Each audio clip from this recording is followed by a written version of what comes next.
Welcome back to Tony's Fireside Chat and our second appearance was Vanessa Hung for season 3. Thank you, Vanessa, for coming back to Tony's Fireside Chat. Thank you for the invite, Tony. It's a pleasure to be back with your community. Thank you so much. Um, you know what, Vanessa, please, with so much going on and so many changes, um, what would you recommend for people? Like, what are the things that we should be really looking out for in 2022? Wow, there are so many things. I believe that um, so many things are changing on Amazon. The first thing that I'll say that if you are not doing right now, you should be paying attention is to all the fulfillment changes that are happening. So the fees that are happening in January, the changes, the structure, making sure that you're in the right tier, that your pricing structure is correct. So being on top of that is important because that will change your whole P&L for the rest of the year.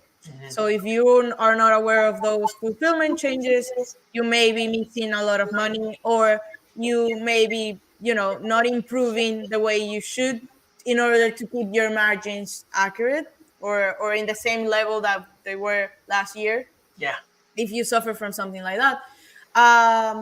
Well, with all the changes that Amazon is making for brands and all the opportunities, now we are seeing in the brand analytic dashboard, we are seeing new metrics for conversion, for dropping the car, like to buy.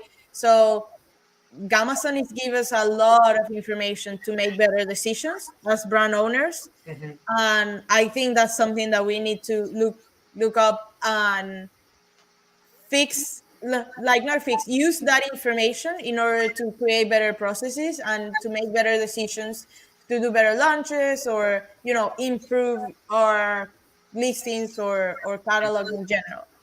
And one of the things that I'm very excited about, that I've been talking like just recently, that I found out like the end of last year and this year, is the Spanish translation.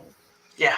And I spoke about it at the billion dollar seller summit of Kevin King. I talked a little bit about it in Helium 10 Elite workshop, and I gave away that hack at Prosper, and actually I won the contest of the best hack because of that. And the thing here is that Amazon, since 2017, is offering their whole experience, the whole shopping experience in Mm-hmm. Spanish. So in their website or and in their app, they have, or consumers have the ability to have their experience in Spanish. Yeah. What happens there is that our listings that are on Amazon.com get translated automatically by a machine to Spanish, Mm-hmm. and what I realize is that there is a huge disconnection between what the English version is and what the Spanish version shows. Mm-hmm. So that's where I found this huge hole and this huge opportunity for sellers to improve their listings, improve their experience. And I've been speaking a lot about the massive, like the Hispanic market, the Spanish speaking market in the state. It's the fastest growing demographic, starting from that, and it's a huge market. We're talking almost about 70 million people. And this is just counting people that are in the States, in the United States, not even counting all of the Spanish speaking or the Hispanic community that is in Latin America or in Europe that shop actively in Amazon.com. So we are missing out. We are not aware of our listings not being optimized for those consumers. And that's where I believe we can start making some improvements, Mm-hmm. because what I see in the front end in Spanish is that there is inaccurate description, missing information, and that's the main reason why the conversion rate for Spanish keywords is so low. And the other thing, and this is, I think this is the key element, and this is the opportunity where the money Yeah. is the PPC or the advertising in Spanish. It's almost like on an untapped market. Like it's a blue ocean. Can I just stop you for 1 second? In there, I wanted to ask you because I've been using Spanish keywords um, in my backend for a few years now, and I haven't seen it really move the bar too much. And I want to know, and I'll give you an example. If I use the word wool, because you know some of my products, Yeah. we've worked together. Now, the word wool, and I think we've been using the word Spanish equivalent of the word lana. I Yeah. don't know if that's correct or not, but Correct. um, uh, and I haven't seen, for example, much, at least on the PPC side, much conversions when using Yeah. Spanish terms. And I'm gonna tell you the reason. The reason is that your listing is not optimized for that experience. So the listing in Spanish, if the consumer is already looking for Lana and they click on it and they see your listing, probably the translation that the machine made for your listing in Spanish is terrible. Okay. So they are not explaining to the customer what the product really is and what are the benefits in the same way we do it for English. And that's why the conversion rate is so low. Yeah. It's not because the consumers are not there, but they don't understand our products and they don't have the information they need in order to make the purchasing decision. So this is why this is so fundamental. We are obviously losing money in all the Spanish PPC keywords that we are advertising on, Yeah. or all the space that we're giving away to have Spanish keywords in our backend. If we don't use that aligned with an optimized Spanish experience in the front end, no matter what you do, your customer will never convert. Let me ask you this because I run into this situation because we're in Canada and we have the French issue where we're regulated by law even.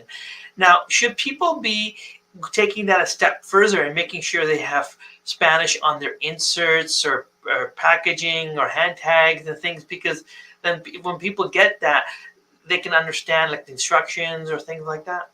I mean, I guess that for more complex items, that'll be appropriate to do. Yeah. Like if we're talking about like let's build a desk or a furniture piece or something, having Spanish instructions will be good. I don't believe that we are in a stage right now where we need to make everything in every single language because Okay. we can make an argument of like, okay, do it in Spanish, do it in French, do it in Russian, do it in, Yeah. I mean, this is not the thing that will make it or break it. Like if the insert is in Spanish, I don't believe that that'll make a huge change. But if the product detail page is in bad Spanish, Mm. you already don't have any sale. So um, I mean, if you want to like raise the bar and make an amazing experience for your Hispanic market, and that's a big demographic for you, Yeah. that would be probably worth it. That's not what I talk about. It's about Okay. the experience in Seller Central. Right. Of Um, course. yeah, and the other thing that I could mention in this case is I'm talking about Spanish because obviously I speak Spanish. I live in the States, and that's the demographic that I could um, Hmm. relate to. But everything that I'm saying applies to the Canadian marketplace with the French translation, because in the Canadian marketplace, Yeah. we also have that experience in the app at InSeller in on Amazon.com, where customers can see the whole website or the whole app in French. So the Really. machine, it also translates the French version of your listing, but the main language is English. So this applies, everything that I'm saying applies to French as well in the Canadian marketplace. I just know the numbers of the Hispanic market because obviously it's the one that is Yeah. more close to me. Right. But is that something even I never thought about that Canadian-based sellers should be considering because I've used the word French words in my backends as well, and and 100%. and what I've seen is I haven't seen a huge conversion rate, you know what I mean, organically or PPP or on the PPC side. And for example, the common word is called oulette is the word for duvet in French, you know, and that's a word that I've used for a lot of my products. Yeah. And let me ask you this: is that because I know you were saying earlier you offer the service for the French, I mean for the Spanish side? Do you offer off a equivalent translation service for the French? Yeah, it's the same. But listen, this because the experience it's translated by a machine. Yeah, We don't have as much power to make the whole listing or to translate the whole listing for you. So, in the ideal scenario, and I hope Amazon listens to this and they see my video and they're like, oh, we need to build this tool, right? The idea is that they allow sellers to input the information in any language they want. yeah, At the moment, the stage of art of the technology is that we have the English and they use neural machine translation to change that to the secondary language. In this case, can be Spanish or French. wow, What we make sure in the agency and the service we offer is that we will make sure that the information in the secondary language is accurate and is good enough to convert, or it's good to convert your customers based on the information that you have in English. right, right, And that's where this is not, I'm not talking about creating a new scene in Spanish or in French. I'm not talking about like changing your pictures. I'm not, no, it's the experience and making sure that the title, the bullet points, the A plus content, the description matches what should be in Spanish based on the root language, which is English. So yes, that is possible, and that service we offer. We are not a translation agency. hmm, Like that's not our main thing. Obviously, we can translate your listing to Spanish because we are native Spanish speakers. But um, the system at this moment doesn't allow that much customization. We're pushing the limits, and we hope to be there, but not at the moment. So what we make sure is that the information is accurate, and I know, hmm, like I can say 80% or maybe more of the whole catalog on Amazon.com is not good when it gets translated to Spanish. That I'm sure. Like there are missing bullet points, there are missing information. The title is terrible. It doesn't like get the idea of the product and things like that. I seen titles in Spanish where it's only like the brand name and that's it. They didn't even translate anything. So that's what we fix, and we yeah, do it in order to make the listing appealing for that consumer that is reading in Spanish so yeah. they can convert better. And just to confirm, after you do the translation, do we do we still have to manually call in to Amazon, or it'll be done automatically once you give us those new keywords? No, you need to do it. It's a process that we do, and Yeah, again, we are not. It's not that we are translating the listing. We are using the processes that we develop to use Amazon to update the information there in the way that is best, that matches the best in the secondary language. It doesn't get done by itself. That's yeah. and that's what we need to work on. Let me how like it's great to see now. Is this your agency, and how big is it? Because you seem to be growing very quickly. Oh yes, How is that yes. experience? Tell me what's going on with you. It's my agency. It's called Online Seller Solutions, Yeah. and yeah, the growing has been incredible. I mean, Wow. I started officially. I've been in like doing this for quite a while, almost 5 years now. Um, and but officially, I started the agency last year. Yeah. In I celebrated the anniversary in January 26th, Wow. and yeah, I mean, I started by How many myself with people do an you have assistant. working? How many people do you have working for you now? Now we're 11. Wow. Um, Yes. Amazing. And we grow every single month. It's crazy. Let me ask you this: How? Let me ask you this, when because you're the one who introduced me to this. How often should I be downloading my category listing report, and what are the benefits to a small seller? Like, what should I be doing with that category listing report? Because we're so busy with a million other things to do. Um well, how often you should download it, it really depends on how often you change their information in the Okay. listings, because remember, the category listing report will show you the information that you input in your catalog. Yeah. As far as downloading that, I believe that it's enough to do it once, and then if you don't change anything, that category and if that category listing report is accurate, you can keep using it forever, like until you change stuff. Obviously, now we have in the industry like the best practice of updating your SEO very often, and Yeah. changing keywords and all the stuff. Yeah. So downloading it is it's not as it's not the best question. The best question could be like, when is best to upload it, Mhm. and in order to prevent hijackers and to make you to build a wall between anybody that wants to contribute to your listing and yourself, you should be uploading it as frequent as you want. I Okay. would say is a healthy thing to do is doing it once a month. Hmm. uh, if you have hijackers and if you have competitors that are changing stuff in your listings, once a month is I think is healthy. If you're suffering from that every single day, do it every single day, maybe even twice a day. Wow. The system allows that. And one news that it just happened today, actually. So this is big news. Now the category listing report is something that you can download without requesting by a case. So Oh, so I can actually go in there and yeah. do it myself now. That's Yeah, great. you don't need to open the case anymore. So yeah, that's cool.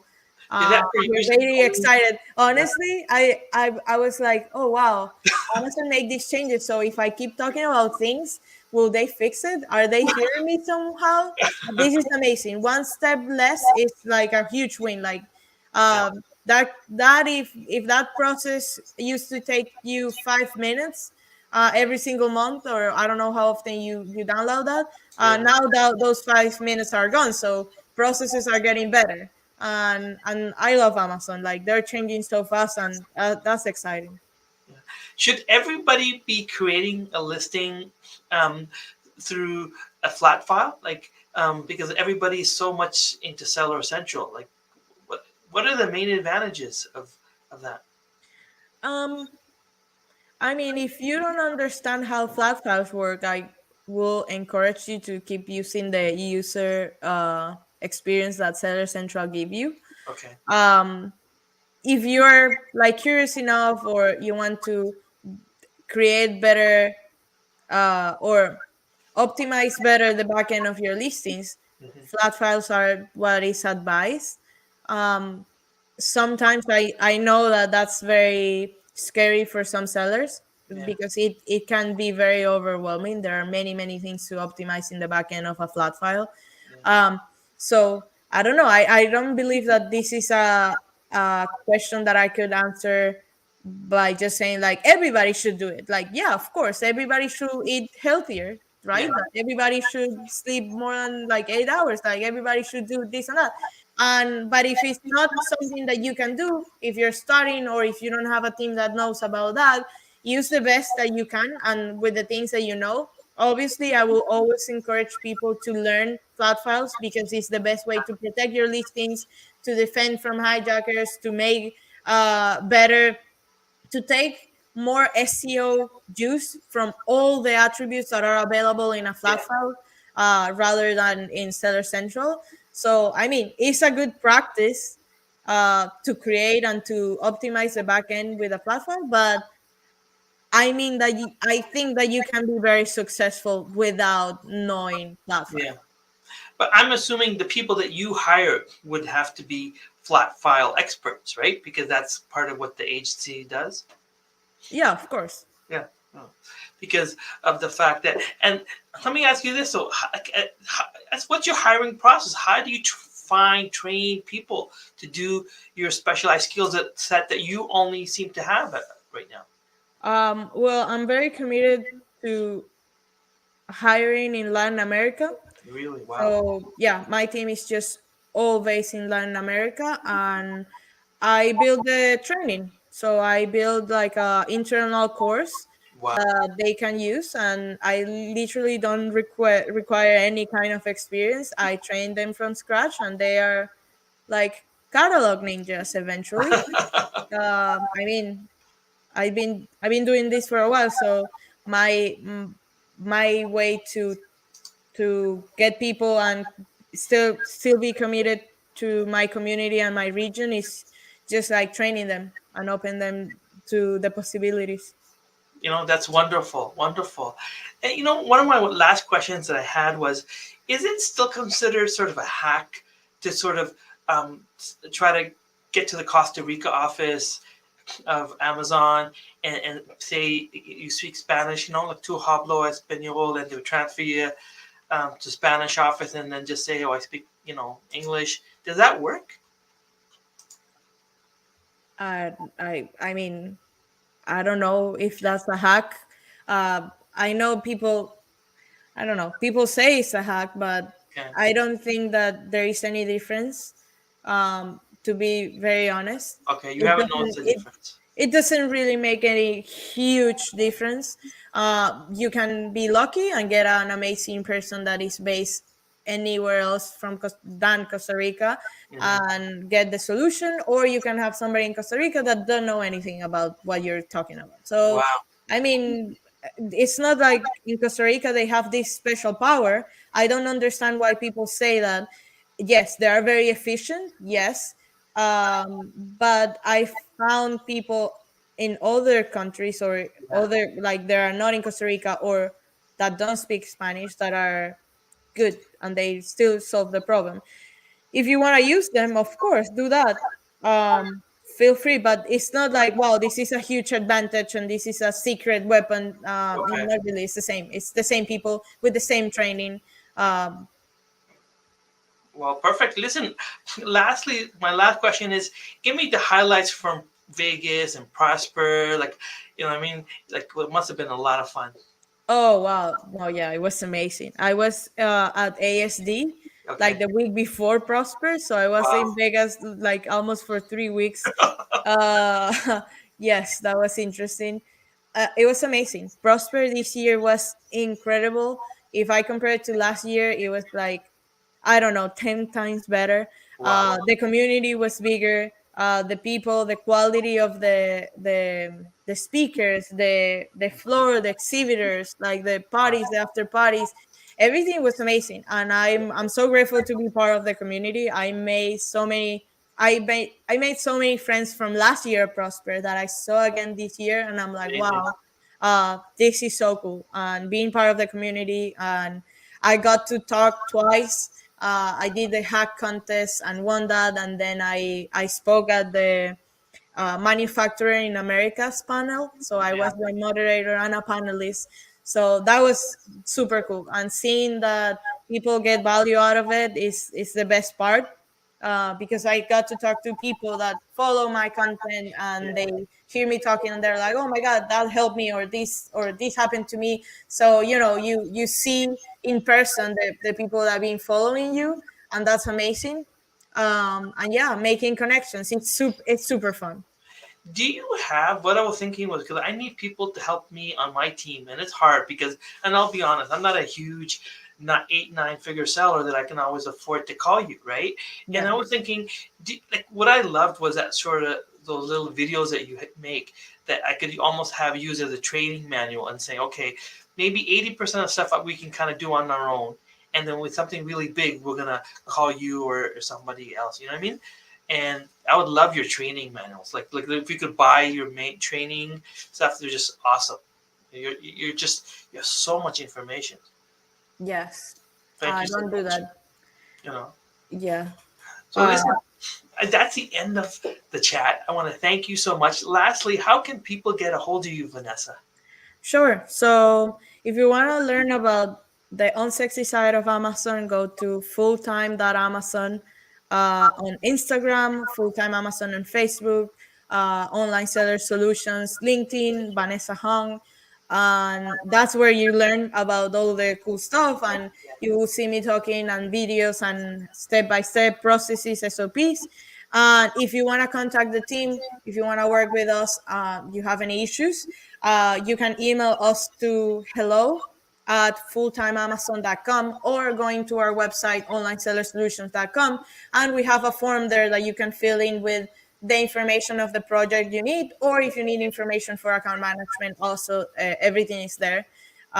So yeah, that's the best way. Perfect. Thank you so much for coming.